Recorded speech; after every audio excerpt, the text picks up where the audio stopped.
Hello everyone, JRDL96 here with a brand new reaction. As you can tell by the title, it's another Spider-Man No Way Home related video, and this one intrigued me. Villains panel, and I'm guessing it's like one of those, little featurette videos talking about, the some of the villains that will be seen in, No Way Home. We all know who's in the movie. We know that Willem Dafoe, who played Green Goblin in Spider-Man in the original Spider-Man trilogies, and that we know Alfred Molina, who played Doc Ock in Spider-Man 2 in the Sam Raimi movies. He's in it. We all know Jamie Foxx, who played Electro in the Amazing Spider-Man 2. He's in it. Dr. Connors, the lizard, played by Rhys Ifans. He's in it. And Thomas Hayden Church, who played Sandman in Spider-Man 3, he's in it as well. So there's 5 villains total. So it's now interesting, especially now with Willem Dafoe and Alfred Molina. That's like one of those, interactions we wish we have gotten in the original trilogy, but never did. But it's kind of nice to see that they're actually going to interact maybe at some point in the movie. But who knows? But I might as well just get right into this one and see like what this whole thing is about. Like, how did they? I don't know if they're going to reveal anything, newsworthy or information.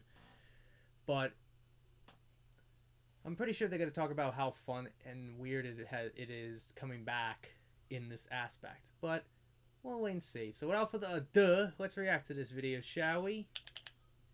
Tom, the floor is yours. Hi everyone, I am Tom Holland. You might recognize Hey, Tom Holland. neighborhood Spider-Man, and I am here to tell What you is up with that hairdo? Spider-Man My is God, back for an all-new my adventure dude. in Spider-Man No Way Home. I know people say this a lot, but I mean it when I say that you're going to see things in this movie that you've never ever seen before. It's only the tip of the iceberg. Oh! Oh, Sandstorm. Sandman. The multiverse. Which, okay, you might have seen them before, but I promise, Yeah. not like this and not together. But not together in this aspect. Heading off to college and the word is out.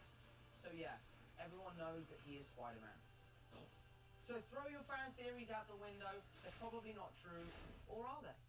Oh, Get ready shut to up. see one of the most ambitious films we've ever made. An incredible story with lots of heart, laughter, high-flying action, mind-blowing effects, and some insane villains. No Way Home is the culmination of the Homecoming trilogy and the start of a multiverse of possibilities. Now I have the honor of introducing some legends. Please enjoy this exclusive panel with my dear friends Alfred Molina, Willem Dafoe, and Jamie Foxx. Here at CCXP. My goodness. I never thought I would see these guys again, especially Alfred and Willem. The first two are just legends. Especially Jamie did a fine job as Electro. And she was explaining to me it's gonna be hot, and I didn't have to be blue and things like that. Well, as far as my character's concerned, so you're gonna be a little more Blue, yeah, he was Blue in the Amazing Spider-Man 2. Two legends. But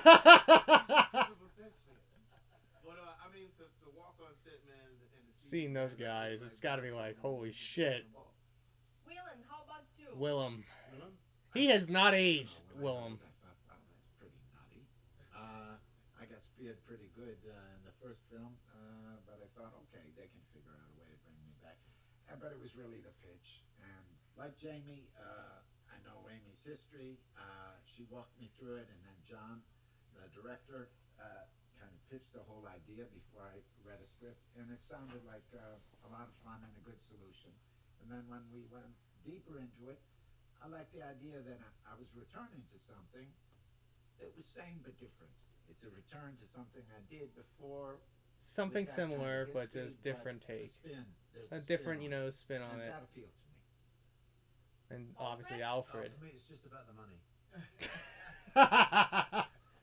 Oddly enough, Willem and I were kind of joshing the other day about how 20 years since his first Green Goblin, 17 years since my first time as Doc Ock, and these are the longest options that a studio has ever exercised on actors. It's like waiting. But it's the material, the pitch was excellent, and to be honest, when the idea was first suggested, my first thought was, hang on, I'm 17 years older, I've got chins, I've got wrinkles, I mean, Oh, we're gonna de-age you. And of course, I suddenly realised, wait a minute, they've got the technology. Yeah. They But could it's de-age been you. very nice to come back to something that is is That had to be familiar, a but at the same time tedious completely process to new, 'cause do.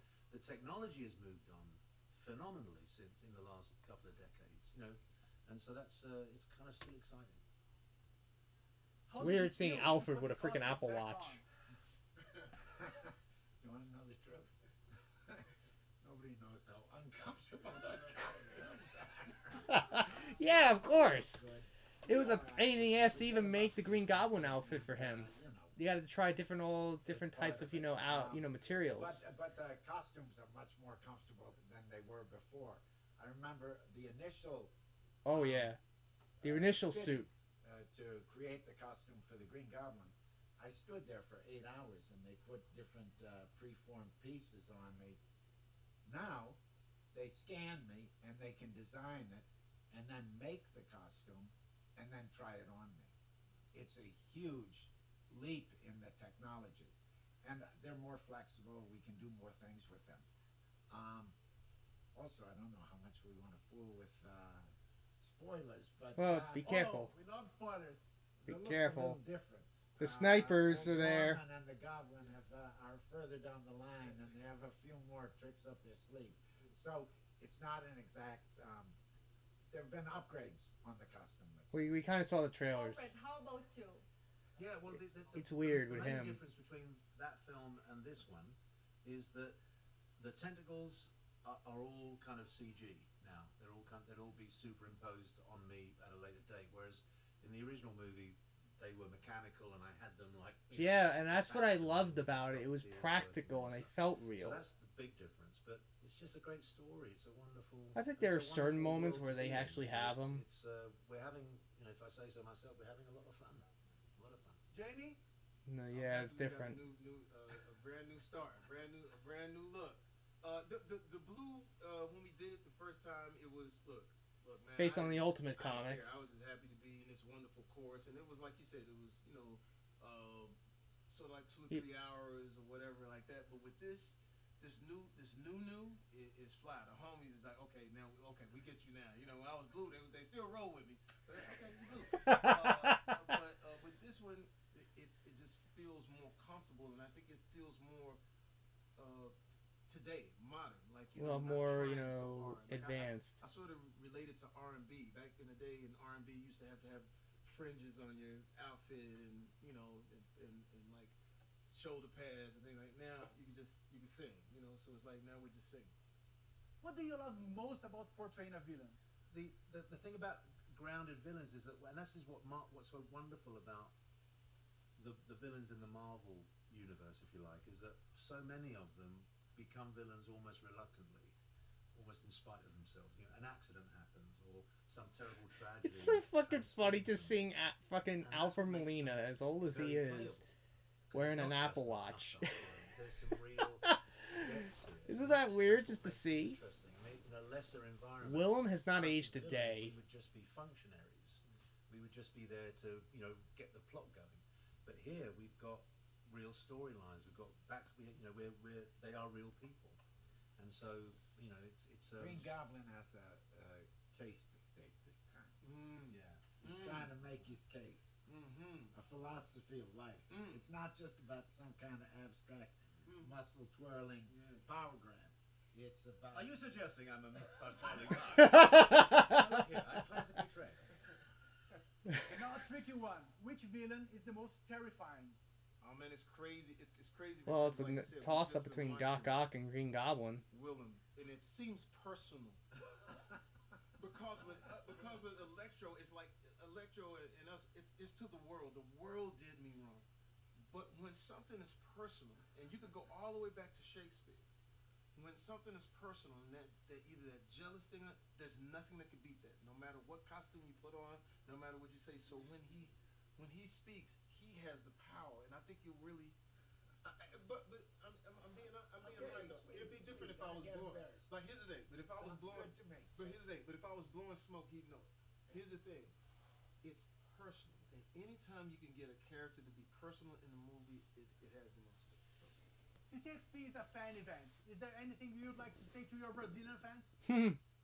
Well, I mean, if I may speak purely for myself, I think there is, at some level, because we're professional people, there there is some level where we don't want to let them down. Obviously, We want to give them something that's fun gonna be to worth their watch. while. You know. But the fact that a huge percentage of the audience are comic book fans who know this world, they love the detail, they love the kind of the inside baseball of it all. I think that's important to us as well, because we don't want to disappoint that side of the Yeah, of storytelling course. either. And so I think it's a sort of symbiotic relationship, really. They give Symbiotic. us the chance to give them what they want, and that's I gotta tell you, it's just so much fun. Whoa! Thanks, guys. Thank you. Thanks. Oh my goodness, that was pretty cool to watch. Seeing some of these guys back together again. It's just like such an unreal experience to understand. Like it's like one of those things that I never thought I would see. Seeing the the other these particular actors who play these characters coming back as those particular versions of the characters, but they have been transported to the MCU due to the spell by Doctor Strange. Like I did not think either any of them were going to be back. That just sounded so far fetched to me, and obviously my reaction from the first trailer, I was fucking shocked when you first saw the pumpkin bomb, and then you saw the Doc Ock's tentacles, and it's just shocking. Like, you know what I mean? Like, and then when you have Doc Ock go, "Hello, Peter," and stuff like that. But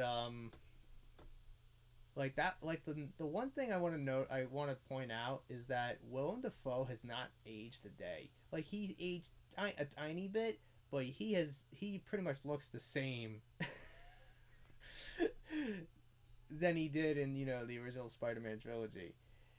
Alfred Molina definitely aged a little bit.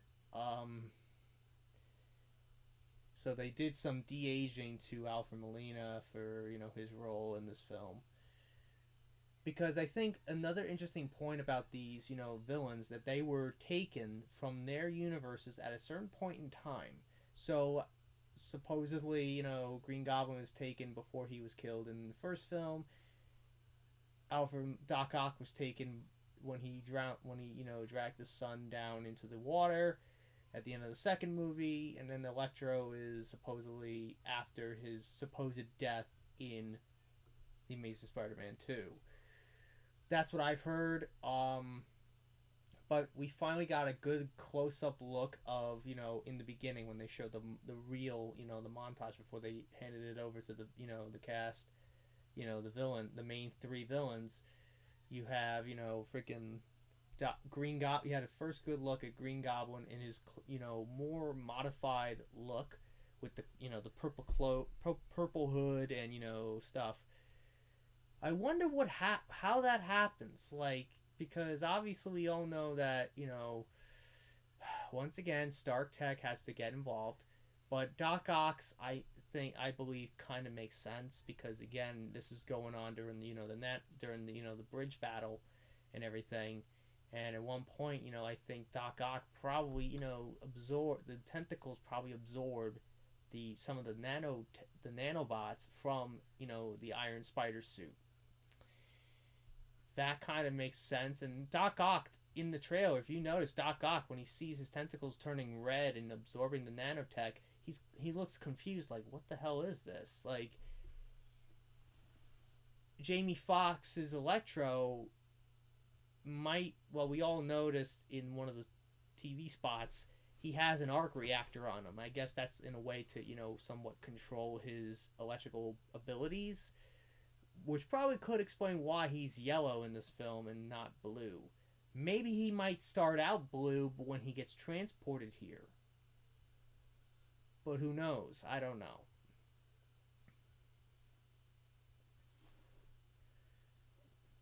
And then Green Goblin, he probably has his suit damaged, and then he has to put on a purple hood and maybe the goggles that he takes from Doc Ock.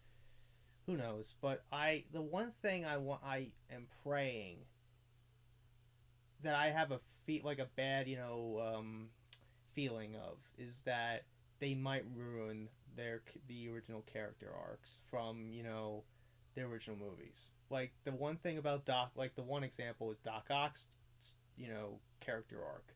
His arc was so good, and the way he redeemed himself in the end by by saying, "I will not die a monster." Like, you don't want to ruin that, and that's like one of my biggest fears with this film, because he goes from redeeming himself to going back into fighting Spider-Man again. The tentacles recontrol himself, like take over again. Like, what's going on? But I hope they don't ruin the original characters here. And if Toby and Andrew are in this film, they better not ruin them either.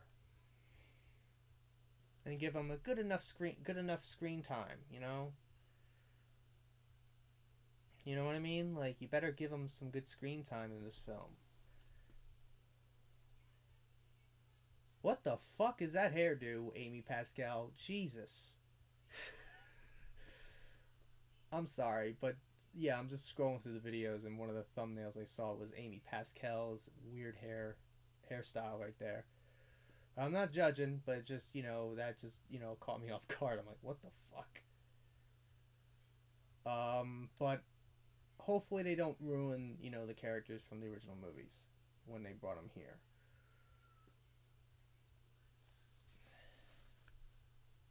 But it's going to be awesome to just see them one more time. You know what I mean? I'm pretty sure, especially Doc Ock's tentacles, what I liked about him in the original Spider-Man 2 was they were mostly practical on set. Like, they had puppeteers, actually, puppeting the tentacles. Like, they wanted to make them as realistic as possible and grounded as possible, and they don't look too fake like CG. Like, there are certain shots where it's CG and couldn't be done practically, but they wanted to have it feel practical and make it as practical as possible. But I did see that, Entertainment Weekly, magazine, with for No Way Home, and there is one particular, behind the scenes image of, Tom Holland with a practical, tentacle. So there is probably some practical stuff there for, the tentacles, but hopefully it's not all CGI, because this is one of the things I fear the most. But anyways, I think overall that was really fun just to see them, talk about, how they got back, and how they end up here. Like, I guess it was Amy Pascal that pitched, the idea to these guys, and they're like, oh, interesting. So they signed on. I'm pretty sure that's probably how, if Toby and Andrew are in it, that's probably how Amy, pitched it to those two, But who knows? Anyways, I'm really looking forward to No Way Home, and I hope they don't ruin it. I hope it's not overwhelming with so much stuff going on and so much exposition. But I hope it's not too chaotic. Like, because this is something like, Amazing Spider-Man 2 and Spider-Man 3. Too much shit going on and stuff like that. So hopefully they don't have, hopefully they avoid that issue right there. So anyways, hope you guys enjoyed. If you did, hit the like button, subscribe, share this video with your friends. Be sure to ring that bell to be part of the notification squad. Be sure to check out my Instagram, because of me, it's Markiplier, Jacksepticeye, and myself. I also enact with the cosplays on there, so go check it out. And be sure to check out my Tumblr and my Discord in the description as well. So until next time, JRDL96 signing out, and I will see you guys in the next video. Peace.